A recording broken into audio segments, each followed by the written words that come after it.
আল্লাহর মেহেরবানি, এর পরের দিন এই পথ দিয়ে ছুটে এসেছে বিশ্বনবী মুহাম্মদ। সুবহানাল্লাহ পড়বেন না? আল্লাহ পড়েন আওয়াজ করে। কামলিওয়ালা নবী প্রথম আসছেন, সবাই খুশি। জামিন রাদিনা বি, আরে আলামিন আসছে, আলামিন আসছে। সবাই বিশ্বনবীকে বললেন এই এই ঘটনা। কেউ তো পাথর ছাড়তে চায় না। পাথর হইলো একটা, নেতা কয়টা?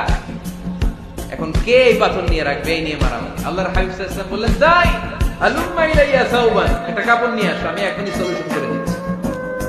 সুবহানাল্লাহ নাই? কাপড় নিয়ে আসা হলো। বিশ্বনবী বললেন কই পাথর? সবাই বলল এই পাথর।